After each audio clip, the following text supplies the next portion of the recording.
Hey guys, so I've got about 7 pages here of information. I'm not going to use it all, but just to talk about some of what's going on at CinemaCon right now, as we speak. You know, right now, people like John Campea, his wife, and the crew of the John Campea show are sitting down right now as we speak, watching an advanced screening of the Flash movie, which did drop a new trailer today. I have not yet seen the trailer. I'll probably check it out later. But yeah, that's what's going on right now to close out the Warner Brothers day at CinemaCon. But there was news that came out of CinemaCon yesterday as well, because Sony basically took the stage yesterday and made a few announcements. The biggest one that came out of it is the fact that the Spider-Man the Spider-Man spin-off movie, Kraven the Hunter, is going to be Sony's first Spider-Man related R-rated film. You heard me right. Kraven the Hunter is going to be the first R-rated film in the Spider-Man verse. And I know people, they when they heard that, I understood. I even heard what 3C Films had to say about it and others have said about it. A lot of people were not thrilled with the fact that, out of the two Spider-Man spin-off films that they did with Venom, that, they never once, especially with, Let There Be Carnage, which was Venom 2, they never gave one of them an R rating. I mean, the one with Carnage, basically a lot of people have said that is an R-rated movie, or could have been an R-rated film. Even Morbius, could have lent itself, to an R rating due to what it had within its movie. But they've decided to focus on Craven having the R rating because basically the depiction from what they saw, the footage, I guess a little teaser trailer, whatever they got there, has a lot of gore. Now I'm not talking horror gore, but basically like Craven, hunting down poachers and all that, and basically, killing them, stabbing them, biting them in ways that are more suited for an R rating than a PG-13. So very bloody, very gory in those depictions, if you will, those depictions that I guess it is suited to have an R rating in the eyes of Sony and by extension Marvel. Now, now the thing is, what does this mean for the future of Spider-Man? Well, obviously, that's still kind of up in the air. I mean, there's been discussions that the MCU Tom Holland Spider-Man is separate from Sony's, and the Sony may have to recast Spider-Man for their universe, but we'll see. Whether that means they get Andrew Garfield back or Tobey Maguire back, it's up to them. But we'll see. Or they cast somebody new. We'll see. If they can get Tom Holland, that's great too, because the Spider-Man film franchise is still under Sony, even though the current deal has one more film being done in conjunction between Sony and Disney. It is, he's still contracted to them. So, even after this one more film, and I think one other off appearance, in the Avenger films coming up, to me, honestly, Tom Holland could sign on for a few more films under Sony exclusively, once that's all said and done, but we'll see. And if he does, that could lead into some interesting situations. What's also interesting about the Kraven the Hunter, teaser trailer footage, if you will, is they showed the Rhino. They showed Rhino as one of the antagonists, I guess, towards Kraven, and that, in this, Rhino is going to take a serum that actually turns them into a monstrous rhino, not like what we saw. I think what was it, Spider-Man? What was it? Amazing Spider-Man or Amazing Spider-Man 2? One of them. It's not going to be like that. It's going to be more, more the fact that this guy's going to be an actual rhino. Now we don't know who the actor is who's going to play the rhino, but if they're going that route, it's going to be interesting to see how that relates to making Craven an R-rated film. Because if you do make him monstrous, you could have that bit of a horror element in there as well. But yeah, that's basically what came out of that. They did show some extension of the Spider-Verse, across the Spider-Verse um, movie that's coming out in a couple of months. They, according to what I understand, they did show off a scene where Gwen is basically telling Miles, because it's obvious Miles has a thing for her and she knows it. She can sense it. Well, Spider Sense can sense it anyway. But she's basically telling him, look, honestly, we can't really be together because every time a Gwen gets together with a Spider-Man, mostly Peter Parker, something happens tragically to that Gwen, or something happens tragically to one or the other. So what she's basically telling him is, look, I know you want to be with me. Heck, I want to be with you, but because of history, because of history repeating itself all across the dimensions and universes, we can't take that chance. But the theme obviously with this film, which is going to be in two parts because you got Across the Spider-Verse, Beyond the Spider-Verse. I think the theme of this two-part film series, or this two-part film story, I should say, is Miles is going to defy.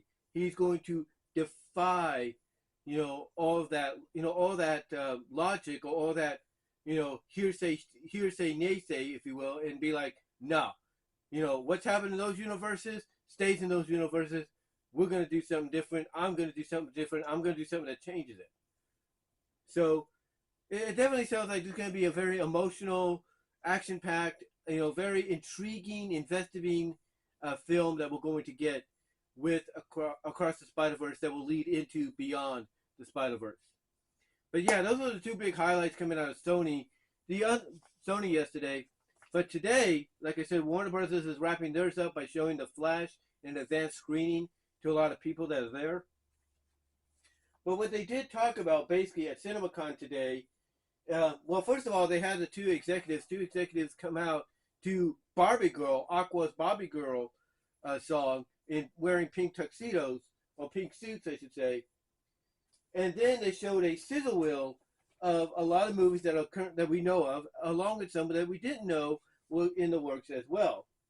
Like they showed off logos for Superman Legacy, The Batman 2, and Beetlejuice 2.